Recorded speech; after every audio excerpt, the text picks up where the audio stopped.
Robert Clowes from the University of Lisbon, Portugal.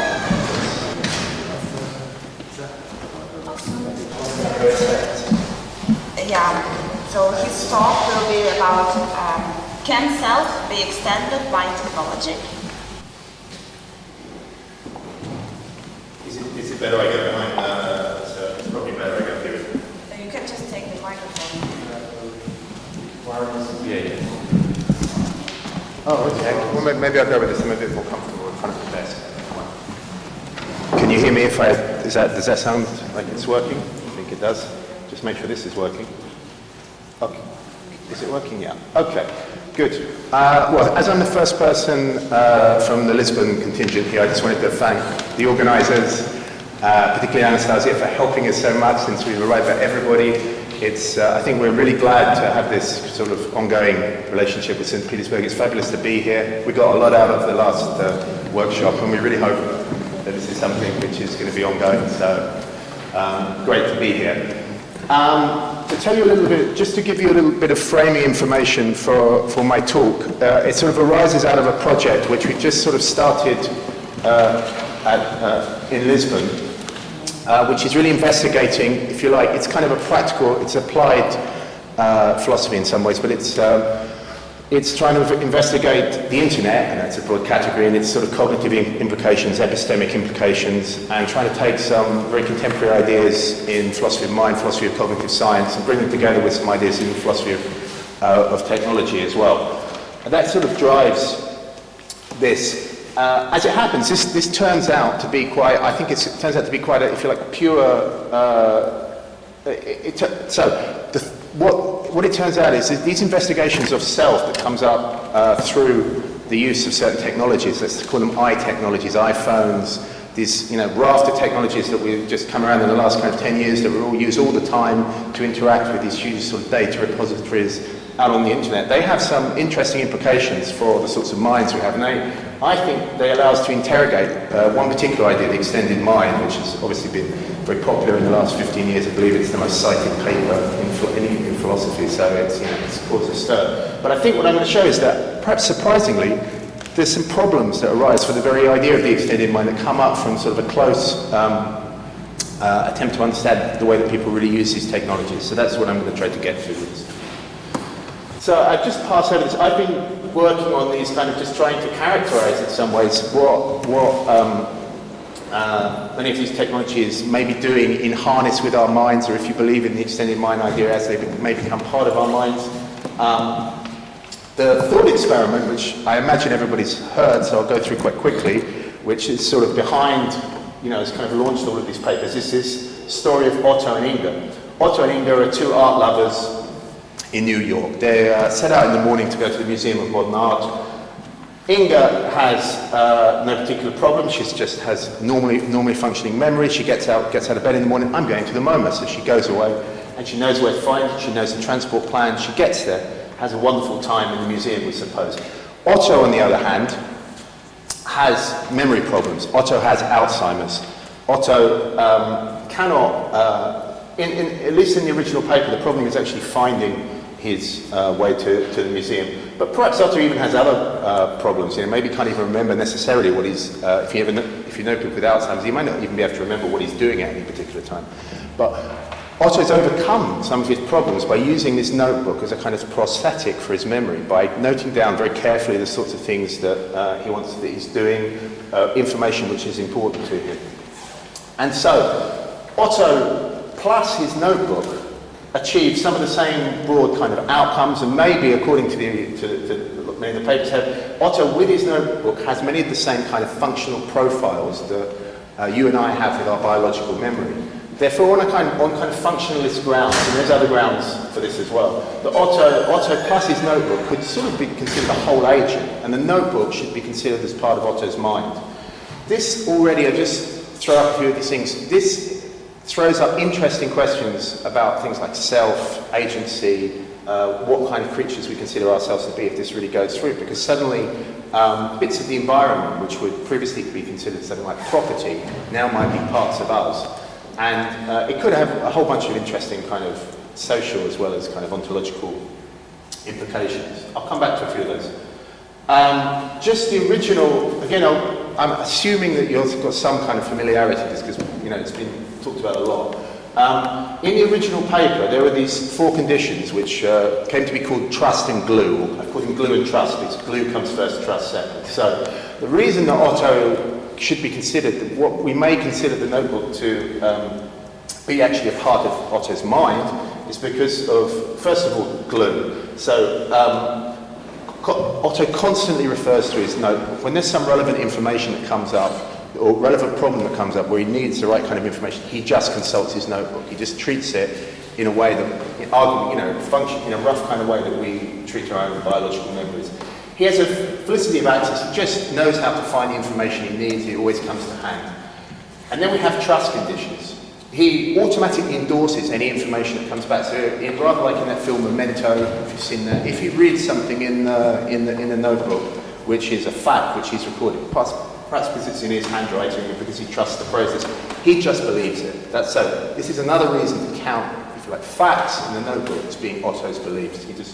The last one, past endorsement, is actually problematic because arguably this doesn't happen for even sort of biological memories. But the idea is that Otto, this is to get away from memory tampering in some way. That somebody hasn't just, like in Memento again, just written something in the notebook which belongs to somebody else. So Otto at some point, to give it good epistemic conditions, has to have endorsed it.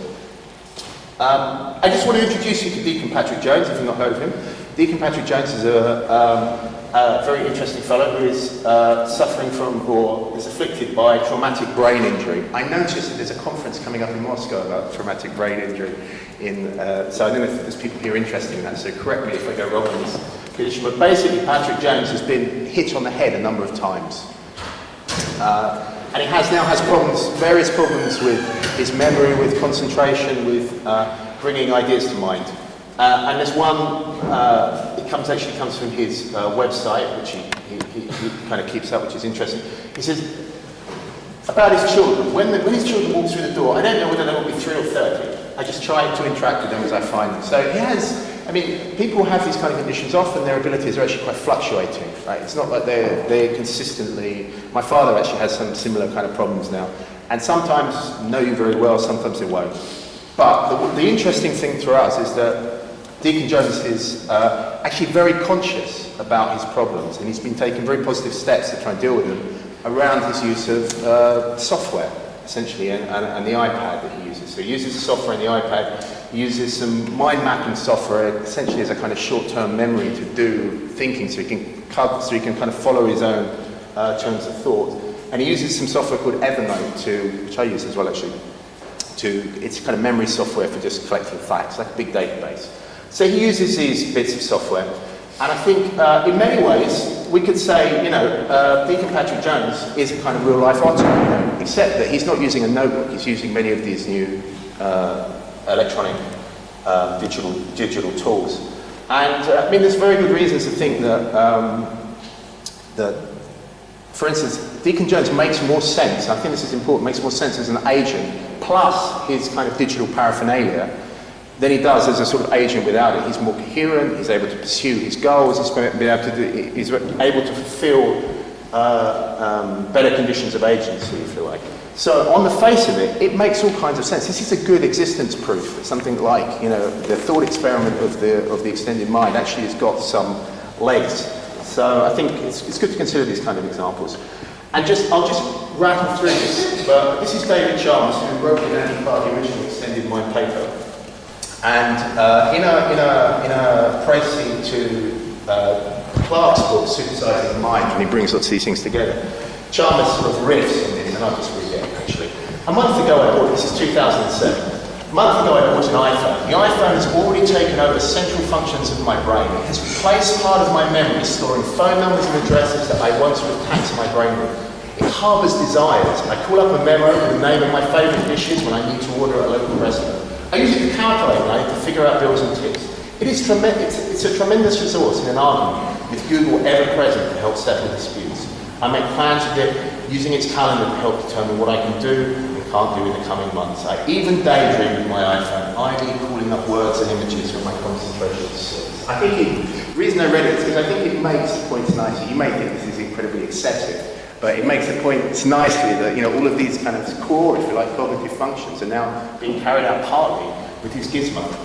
And the important thing I think here is, this has become important for what I'm working on, is that this is not a character like Ethan Jones. Ethan Jones has memory problems. That's kind of why originally he seems to fit onto the Otto case. Here, David Chalmers has no, at least so far as we know, no memory problems like this. He's just, you know, he's high functioning. But he still seems to be in some of the same relationships, and with his gizmos.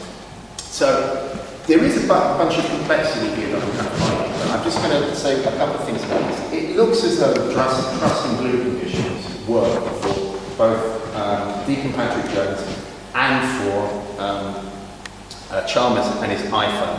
You know, in the sense that they're constant, people carry them around with them nearly everywhere. There was a survey that found many people take their mobile phones from bed and won't even turn them off when they're having sex. I mean, there's things like this. There's a whole bunch of you know, evidence that people just have these things constantly. Felicity of access, arguably they're getting easier and easier to use. We can have an argument about that. People are certainly developing more and more abilities to interact with these devices because they spend so much time doing it. So it seems to me felicity of access, automatic endorsement, just as Chalmers said, many people just endorse Google more or less as they know differently as being factually true. And if you put your own data into these things, people do similar kind of things. Past endorement is tricky here, it's tricky in the original cases. So that's so on the face of it, if trust and glue are really the conditions for the extended mind, then it looks like all of us are becoming more like Otto. All of us are using these gadgets, and the complexity I've given is, you know, there's systems, Google's system, different data repositories owned by different companies, different interfaces, all of these things. But it looks like we're using all of these things in a way which should meet the original conditions. Can I just ask how long I have, because I've got a bit lost in time? Well, it should finish in 2, so it's 20 minutes for your talk and discussion. All right, so I'll try to go a bit quickly because I think I've taken more time than I planned. So, here's just to show that one of the original authors is thinking along lines similar to me. Here's Clark in 2010 on a paper called Towards the Philosophy of the Web, and they try and think about what would happen. So what we're going to do now is take this on a step. So I'll take this back a step. Think about applications like Facebook that we share with social kind of properties, and the kinds of things we're now doing with sort of hypermobile internet devices. It could be that we're sharing in a certain kind of way more and more of our cognitive abilities because, you know, they meet the trust and glue conditions.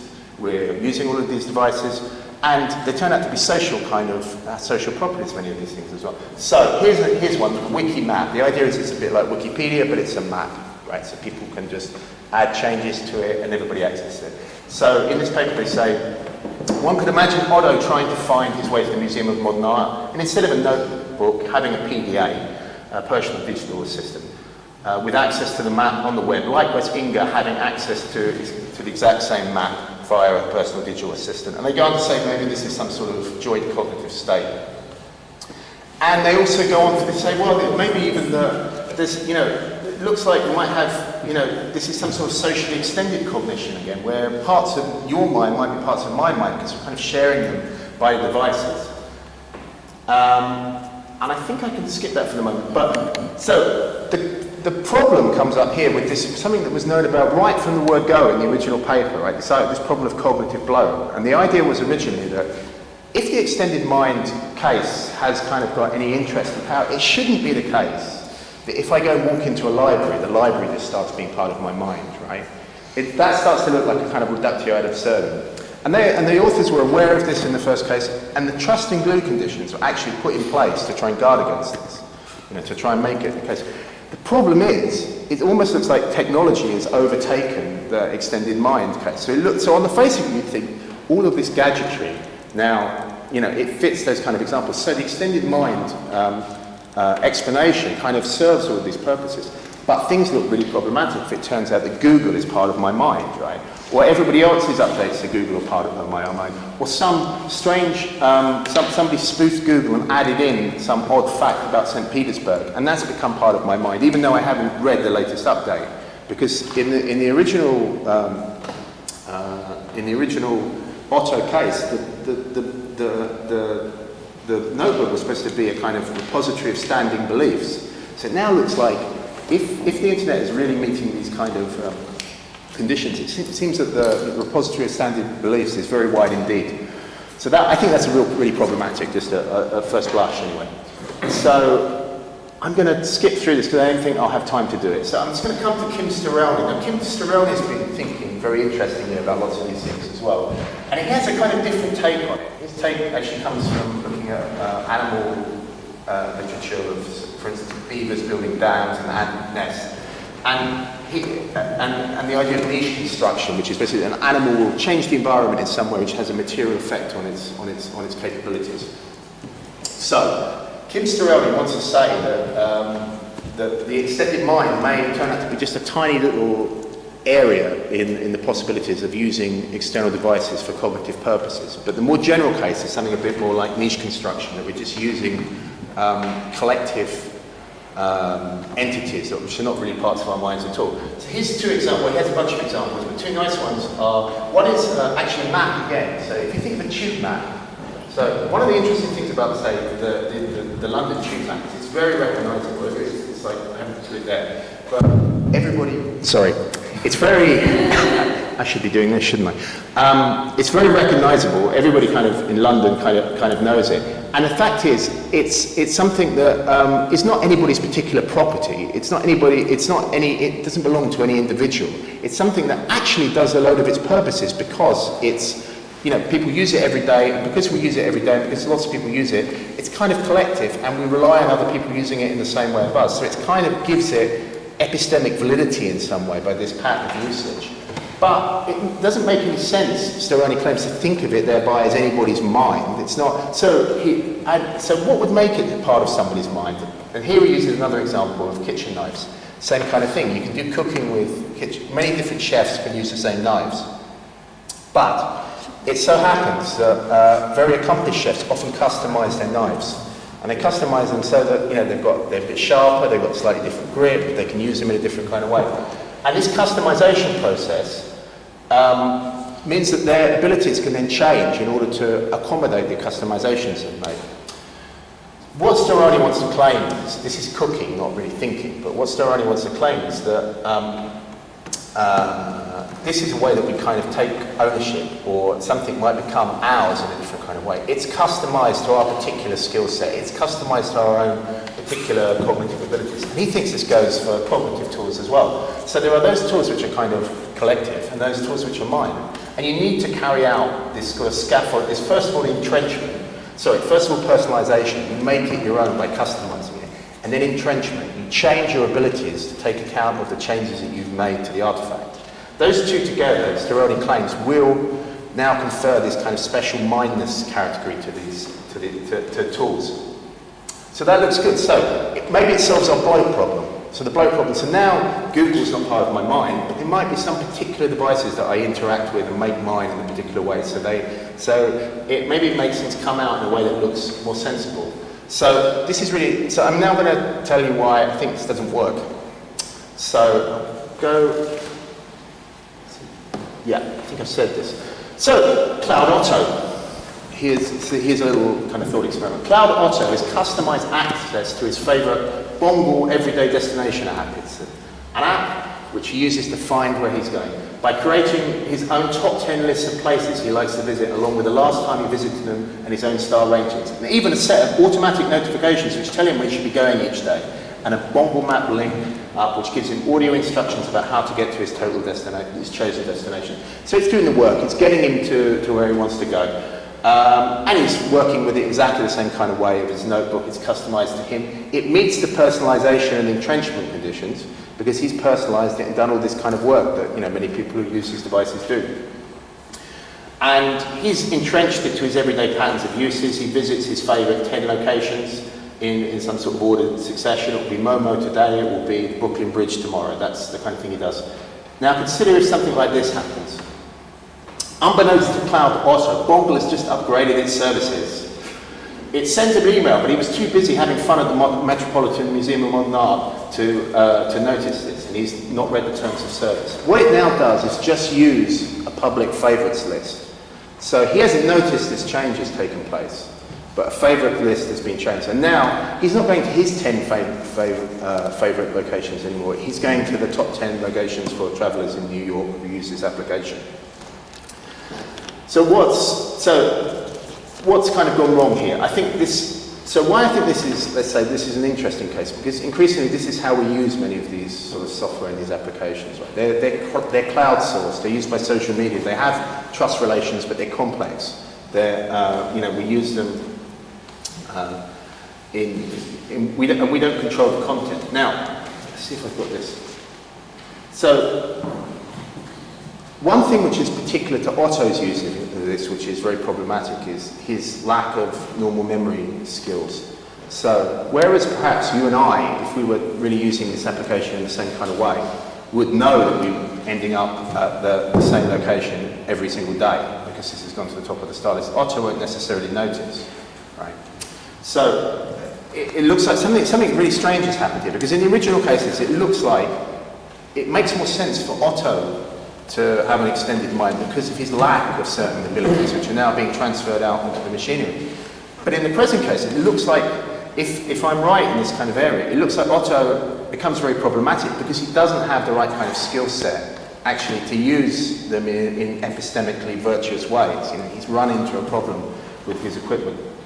So I'm afraid I'm going to go through this quite quickly because in a way this is where I've got to with this. I think it's already interesting that this is, this looks like, I think this is a very problematic case, so you can tell me if you agree. But I think there's a number of different things that may have gone wrong here, which and I think all of them may tell us something interesting about the extended mind case and whether the trusting glue and even the extended scaffolding conditions really make sense. So why these devices are there's problems of trust, opening to tampering, and all those kind of things that we already knew about, and that would be one way of just deflating these problems, right? You could just say, well, the real problem is, that people can do crazy things on the internet, and it's unlike Otto's notebook. It's very easy just to write things into Otto's notebook, into the internet devices you couldn't do on Otto's notebook without noticing. And I think that's really important. That probably is partly true. But the thing is, with Otto's notebook, so it reveals something that wasn't in the original cases. With Otto's notebook, it was because he had a certain skill set. It was because he was able to spot if somebody was tampering with his devices, at least in general, that one might want to count this as the case of the extended mind. Whereas in these cases, we just can't spot them because very often there's something, as these devices become very felicitous in use, they become kind of transparent, we can deal with them, the actual workings of them becomes more and more opaque to us. It's almost as if we don't know how they're working anymore. And at least when I've talked to Andy Clark about this, he doesn't think this is a problem, right? He thinks that's great, because he thinks, okay, maybe Otto might, or somebody like him might do very stupid things in this, but that's just extended stupidity, right? That's just that's a good case of the extended mind. It's a case of somebody being, they're just a bit dumb, unfortunately. But I think there's reasons to maybe doubt this, because it's telling us something about how we can grasp devices, what we need to do to have good epistemic access to external devices. And if in some way they're completely impenetrable to us, we've got no idea how how data is arising out of them, or what kind of knowledge they're giving us, then it seems to, by sort of standard canons of, epistemology, it seems to not make much sense, even if we're interacting with them in the right way, to say that they are repositories of our knowledge or something like that. So it may be that really something's gone wrong here with the basic extended mind case, that it's kind of showing us something about that. And so I'm going to skip some of these. These are other ways of sort of coming at the same question. And what I've got really interested in, and what I'm trying to work on now, and sort of paper version of this, and for this project, is what kind of skills, what kind of relationships do we need to have to web reposited knowledge, if you like, such that it makes sense to think of it as being, to have this kind of possibility of cognitive extension. Because on the one hand, I've already said, I think this has already told us something about the extended mind. The conditions so far specified just don't work. They don't do the job that they were supposed to do. But I think it might also tell us something about felicitous uses of these devices more generally, as we come to rely more and more on devices which, in certain kind of ways, people may actually go along with the extended mind idea and think they partly make us what we are. So there's cases in Andy Clark's books of people relying very heavily on certain types of search engines and the way that they might give you information, that he argues that these devices become really parts of you, parts of not just your mind, if you like, but almost ipseity of what makes you you. But if I'm right, none of this stuff really works. So that would just be a kind of very dangerous kind of ontological mistake. And I guess I'll leave it with that. Yeah. Okay.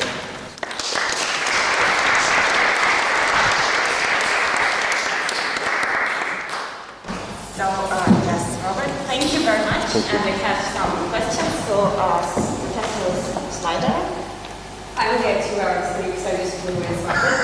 And that was really interesting because you're looking at the connection between. Oh, I'm not loud enough already?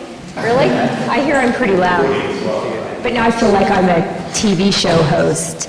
No, it's really interesting to see you take, this kind of standard issue in philosophy of mind and look at the political and social aspects of it. I agree with you that, this is epistemologically very dangerous, the direction that people are taking the attempt to extend the mind. Now, I'm interested in that, but I'm also interested in just this idea that Clarke has, that we're actually talking about the mind in the context of his work, because it looks to me like he hasn't really said anything about the nature of mind at all. I mean, it's so metaphysically thin.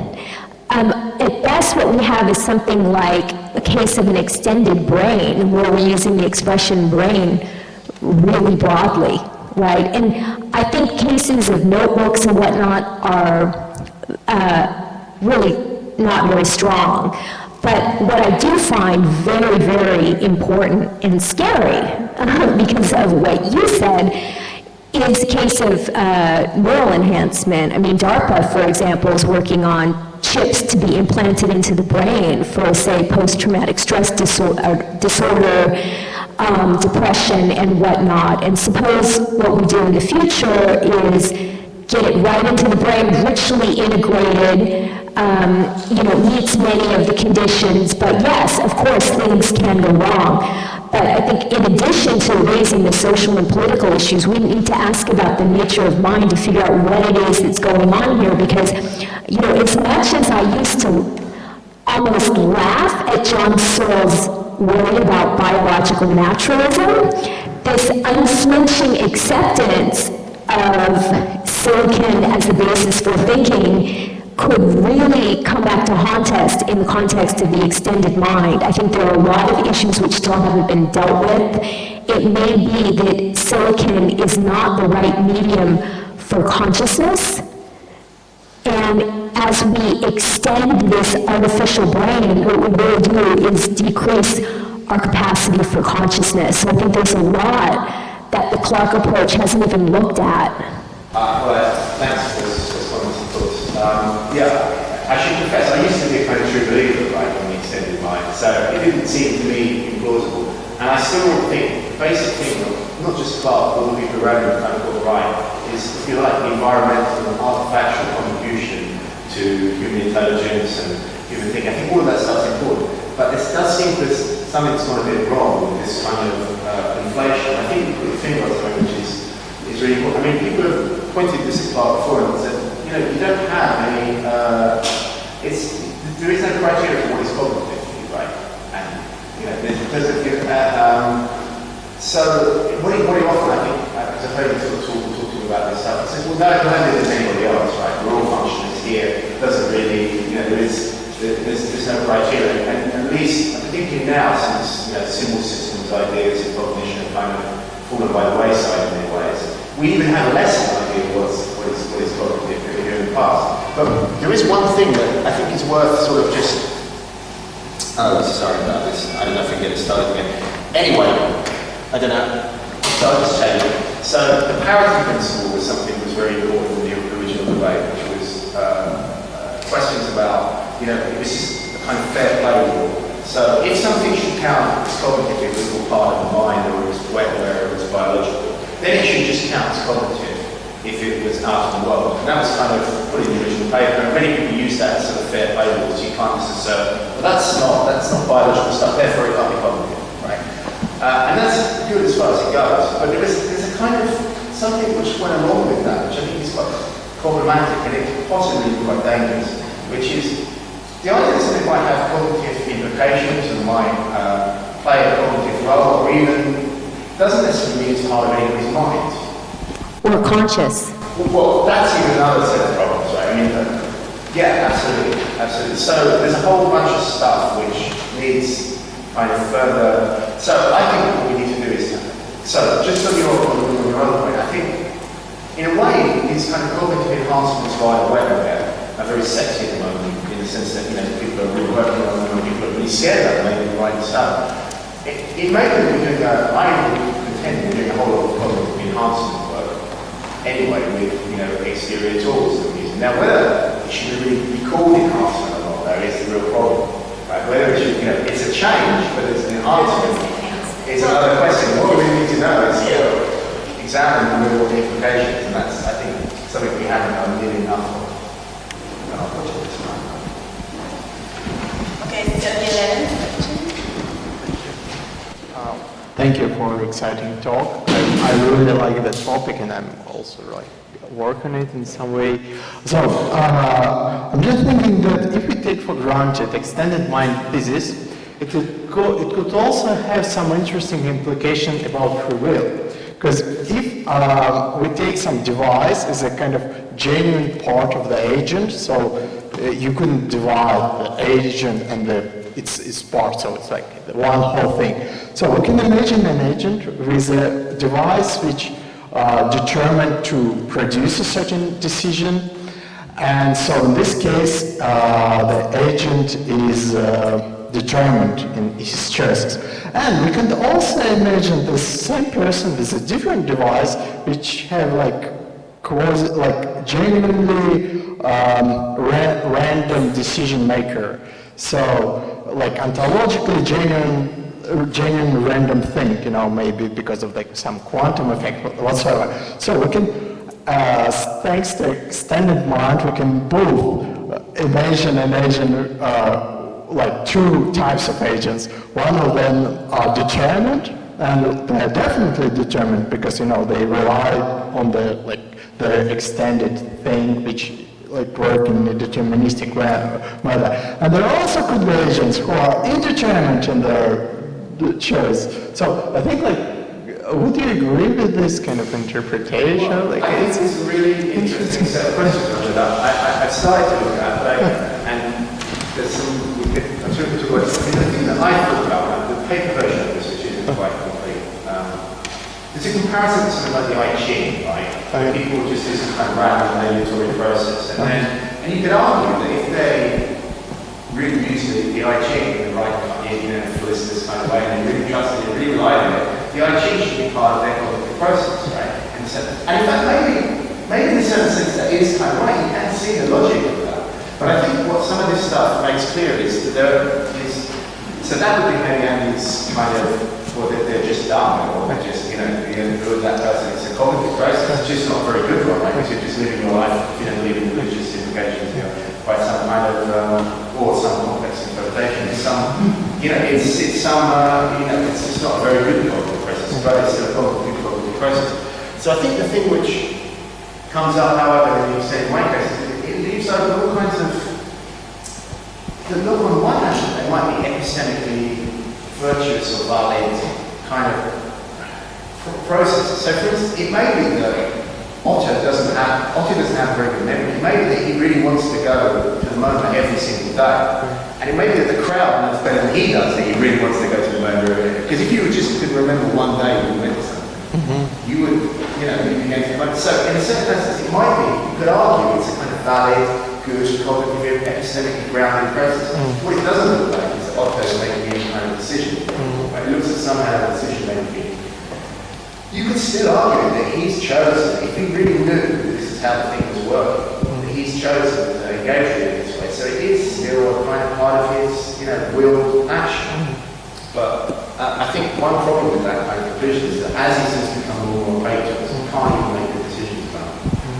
So that's the real problem. Thanks. Thank you. And last question from Sophia Higgins. Very short question. Thanks, Rob, for a very interesting paper. I'm just worried about the presumptions of transparency, authenticity, genuineness that you need for formulating your critical conclusions. And so, given the fact this is a very important theme in philosophy in the 20th century, maybe in the continental tradition, I'm thinking of people like Heidegger or Sartre, but you could look at the other side, people like Cavell. So isn't there the risk of this illusion of authenticity, doing a degree of disguised work in your critical conclusions? Maybe you're right. The truth is, I've actually, maybe not necessarily all of the authors you mentioned, but I've looked quite hard at the transparency questions. The more I look at it, just looks like so problematic and difficult what it achieves, what you require to get real transparency. I actually think, I guess my starting point is that it's not. Well, I think the problem is that it's not me, it's whether it's not me, I'm doing it as well, but everybody else is using that notion. They're just using the notion as, transparency is something like philosophers use of technology where you don't see technology, meaning you see through it the problem space, right? But that hides a whole bunch of stuff, right, about things like, for instance, in this case. So technology can be transparent in the sense that you see through it to whatever you're working on, but it can be very opaque in the way that you know how it's working. That's why I said that's just as a starting point. So you may have developed a really good, skillful kind of hammering abilities to use Google Maps, but Google, for completely, not for nefarious purposes, but just because they may have updated it, and you don't know about it. So now it's working in a very different way. I think of a brilliant example with Google Maps, but now it's working in a different way, and you just don't know about it. You're still using it, you still think you're using it, but you're not really sure. So there's something weird about this, even, I think we need quite subtle kind of philosophy of technology actually to account for these new kind of objects. That's why I didn't get into it all. But I think we really need to, it's not clear that you can just actually, even if Heidegger's, even if you think all Heidegger's called hammering has become problematic, you can just...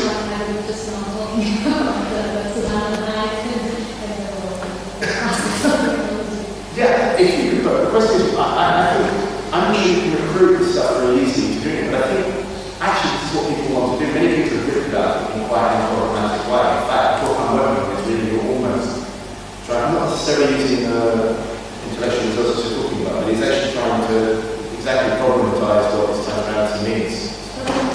Okay, so one very last question. Gary, here Saint-Petersburg University, and well, I do acknowledge, I do agree with you that there are certain dangerous aspects of the mind extended with the help of technology, but still, we already have it in our history. For example, when our culture, from oral culture, transfers to the culture that is based on literacy, we changed, and our mind and our brain and our habits, they also changed.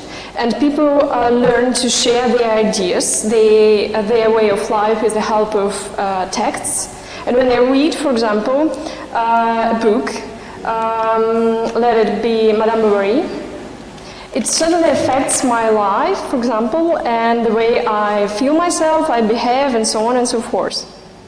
So I think my Lisbon colleagues, well, probably might be really surprised at those sort of responses. Maybe the way I'm introducing it sounds like I'm saying it's all technological disaster out there.